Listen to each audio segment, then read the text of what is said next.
Bom dia, boa tarde, boa noite, de onde estiver nos acompanhando, seja muito bem-vindo ao B-News. Hoje, pela primeira vez, nós temos a convidado especial, é um professor da Universidade Federal da Grande Dourados, professor Josué Heiser. Olá, Josué, bom dia, como vai? Oi, Samuel, tudo bem? Muito bem, espero que você esteja bem. Muito obrigado, estou bem. Melhor agora, falando contigo. Estava aguardando esse bate-papo com você. Professor Josué é licenciado em Ciências Biológicas e mestre em Ecologia pela Universidade Federal do Mato Grosso do Sul e é doutor em Ecologia pela Universidade Estadual de Campinas, a Unicamp. Atualmente, é professor associado da Universidade Federal da Grande Dourados e também é credenciado nos programas de pós-graduação em Ecologia e Conservação da UFMS, tradicional curso aí no Brasil. E também num curso de entomologia e conservação da própria UFGD. Tenho experiência na área de ecologia de comunidades, com interesse sobre variações espaciais, na estrutura de comunidades animais, principalmente aquelas aplicadas em escala local, por variações na diversidade de habitat, em escala regional, pelos componentes da paisagem. O principal objetivo do estudo corresponde ao conjunto de espécies de aranhas, em especial aquelas que ocorrem na região do Pantanal Sul e do Cerrado. Professor, na biologia, né, ocorrem situações que nós, como pesquisadores, consideramos verdadeiros cabos de guerras evolutivos. Enquanto a adaptação pode, a princípio, né, levar à optimização e à maximização de uso de um determinado recurso, sempre existem alguns organismos que tentam se beneficiar dessa nova relação. Acho que um caso que fica bem claro para explicar é a relação entre planta, polinizador e predador. Né? A gente sabe aí que teve, a partir da origem das plantas com flores, teve aí um boom da diversidade de formas, né, de odores, de ocorrência no bosque, na copa das áreas, e isso tudo levou a uma diversificação incrível da comunidade de polinizadores, como abelhas, moscas, entre outros, mas também dos predadores. Eu quero compartilhar aqui, antes de pedir aqui a opinião, um videozinho bacana que diz bastante sobre a nossa conversa de hoje. Você consegue ver? Ainda não. Agora acho que vai. Você consegue ver aí? Agora sim, consigo sim. Muito Maravilha. Bom. Isso aqui é o tópico da nossa entrevista, vou soltar o videozinho.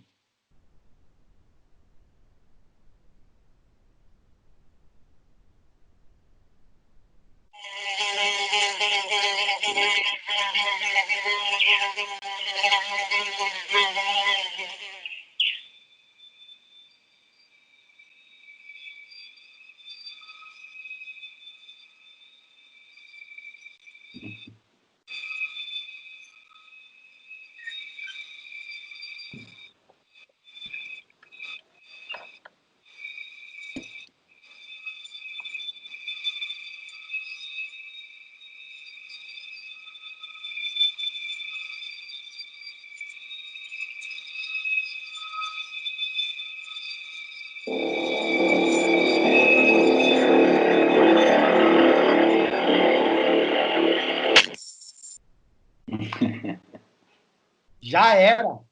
Certeiro. Você viu que ela largou o pequenininho para ficar com a grandona, né?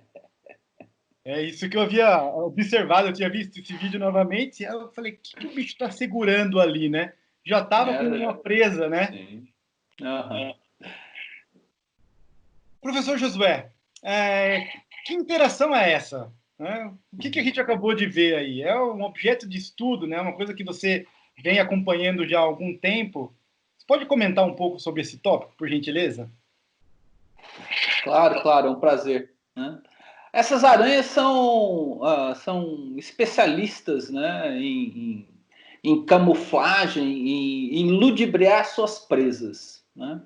Elas Por acaso tem uma mosca voando aqui ao meu redor. Eu tomei banho hoje, viu, gente? É, é, então, elas se aproveitam, né, exatamente da atratividade que as flores, né, representam para os visitantes, né, para muitos insetos, né, que, né, estão em busca ali de pólen, néctar e tal, e que eventualmente atuam como polinizadores.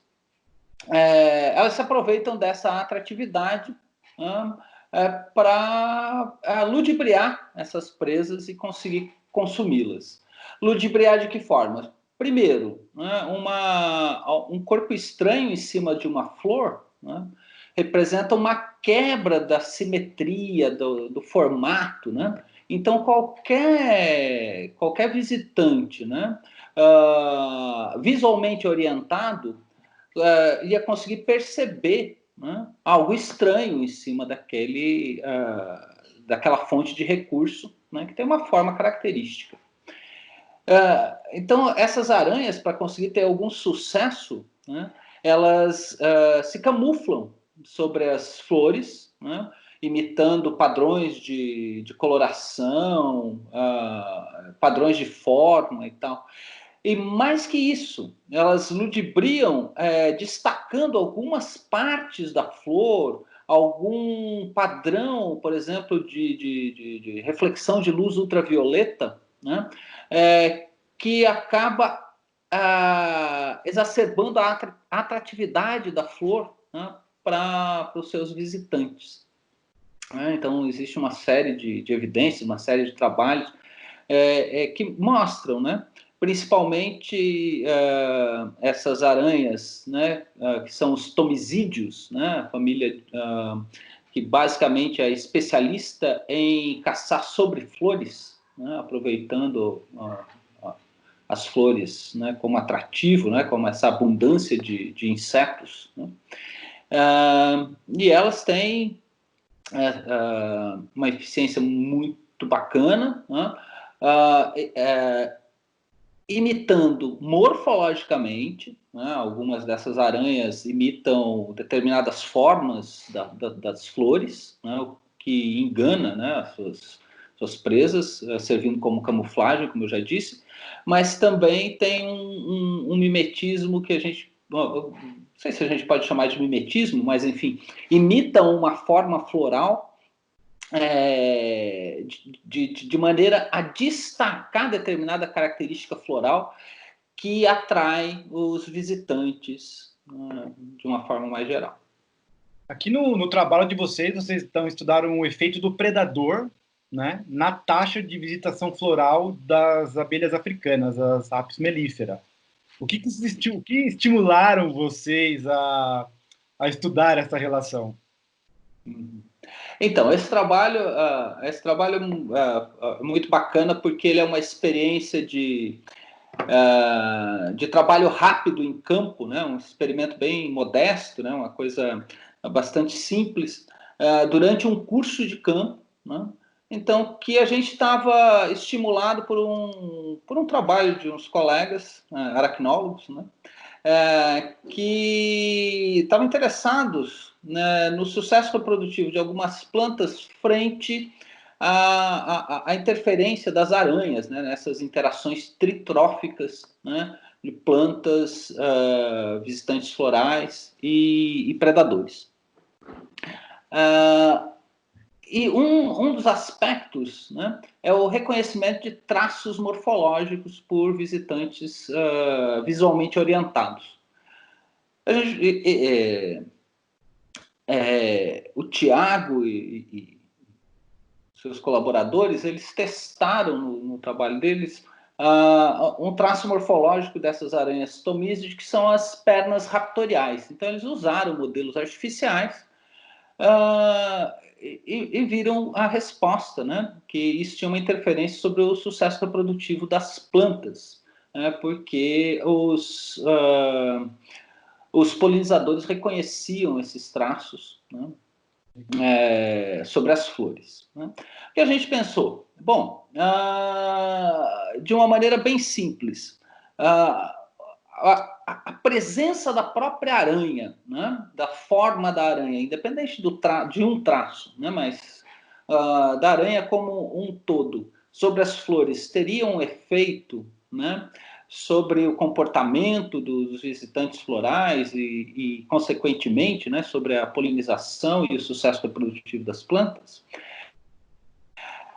A gente testou, né, o efeito de um modelo sem uma caracterização forte do traço, mas sim da aranha como um todo. Então a gente modelou aranhas com massinha epox e grampo de grampeador, né?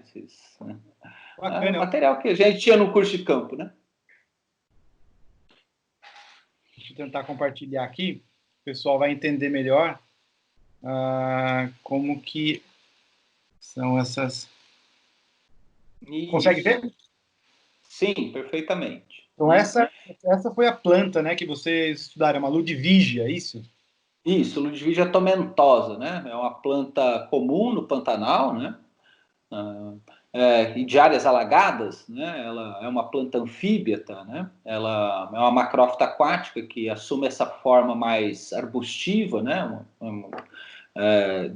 Quando está no período de seca, né? Quando está no seco, e acaba assumindo uma morfologia bem diferente quando está imersa, quando está inundada. Mas, enfim, essa imagem aí, ela mostra basicamente os tratamentos do nosso experimento, né? Vamos na parte de cima, professor. Então, na parte de... a gente vê a abelha chegando, né? E visitando, né? E acessando os nectários dessa flor, né? Então, na parte de cima você vê duas abelhas do lado esquerdo, né?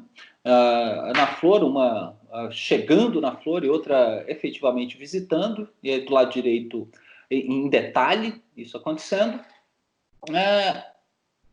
Na parte de baixo, uma foto com uma abelha visitando a flor na presença de um modelo de epóxi, né, que é basicamente simplesmente uma bolota de epóxi, né, para a gente controlar o efeito de alguma coisa diferente nesse experimento, né, tem alguma coisa ali, né? E ao lado direito, o modelo da aranha, né, já com as pernas, né? Que aí a gente já está controlando mais essa característica de ter a aranha mesmo e não só uma coisa qualquer modificando a morfologia, a simetria da planta, enfim, né, que poderia ser reconhecido pelo visitante quando acessa a planta, né, quando acessa a flor. E o que vocês encontraram nesse trabalho, né? Vocês mediram, então, a taxa de visitação floral, né? Vocês colocaram esses modelos, né, sem as pernas, com as pernas, e mediram isso ao longo de alguns dias, acho que foram 3 dias, né? 3 dias. Uhum. Então, a gente montou um experimento em que tinha um set experimental, né, que a gente acompanhava três flores, né, uma com o modelo de aranha, uma com o modelo de opistosoma, que a gente chamou, né, que é o abdômen da aranha, ou seja, sem as pernas, né, só aquela bolota de epóxi, e um controle natural sem nenhuma interferência, né? Então a gente acompanhava isso durante 10 minutos e anotava a frequência de visitação, né? E o comportamento das abelhas frente a essa visitação, né? O que a gente encontrou, né, repetindo isso, né, durante 3 dias consecutivos, né, em locais diferentes. Desculpa interromper, eu estou colocando a figura aqui, você consegue ver? Consigo. Ah, legal. Então, de repente, você consegue comentar para a gente já os resultados do trabalho aí com a própria figura do paper. Sim. Talvez se você colocar em tela cheia fique melhor um pouco. Mas nessa figura, né, o que a gente é o principal resultado, né, do trabalho. Isso. Aí tá ótimo. Tá ótimo. Então, nessa figura aí, no eixo horizontal, né, no eixo X, a gente vê cada um dos modelos, né, cada um dos tratamentos nesse experimento. Sem o modelo de aranha, né, condição natural, só com a flor, com o opistosoma, que é aquela bolotinha sem as pernas, e o modelo de aranha mesmo, que inclui as pernas, ok? Na figura A, né, a gente vê o número de visitas, né? E vejam que, consistentemente, nos 3 dias, há uma tendência de redução no número de visitas, né, em relação às flores que não tiveram modelo. Ou seja, onde tinha o modelo, o número de visitas tendeu a ser menor, né, evidenciando que as abelhas reconhecem que existe alguma coisa estranha naquelas flores e tendem a evitá-las. Agora, nos gráficos logo abaixo, né, onde a gente vê a porcentagem de refúgio, o que é um refúgio? Né? Refúgio eu costumo comparar com aquele... quando arremeter, né? O arremeter na aviação, né? Um avião está pousando e por algum problema meteorológico ele precisa arremeter. Esse refúgio é basicamente isso. O que a gente observou foi que as apes, né, chegavam na flor, né, e muitas vezes elas arremetiam, elas refugavam aquela visita. E isso foi mais frequente, significativamente mais frequente, naquelas flores que tinham o modelo completo da aranha, com as pernas. Né? Onde tinha só o opistosoma, essa frequência foi intermediária, né? Dá para perceber isso nos 3 dias aí de amostragem. Né? Evidenciando, então, que as abelhas, né, as apis mellifera, elas conseguem reconhecer, então, com maior frequência, né, os traços morfológicos de um predador, de uma aranha, sobre as flores. Muito legal. Opa, aqui já... Esse trabalho, né, acho que foi o primeiro, né, que foi desenvolvido no Pantanal, tentando responder esse tipo de pergunta, pelo menos que eu conheço, não sei se você pode complementar mais alguma coisa, se esse tipo de trabalho são comuns aí na região do Pantanal ou mesmo em outras partes do mundo. Então, esse trabalho, né, eu acho que o mais bacana dele, né, eu também não conheço nenhum feito no Pantanal, mas é um trabalho bem simples, né, e ele é inspirado num trabalho muito mais complexo, muito mais amplo, que envolve o sucesso reprodutivo das plantas, né, e aborda em mais detalhe vários aspectos. Eu acho que o mais bacana é um experimento simples num determinado num período de tempo pequeno, você vê 3 dias de observações em campo, e a gente consegue ter resultados bastante inspiradores, né? E a gente consegue ter evidências muito claras sobre o papel desses predadores nessas interações, né, que vão redundar no sucesso reprodutivo das plantas.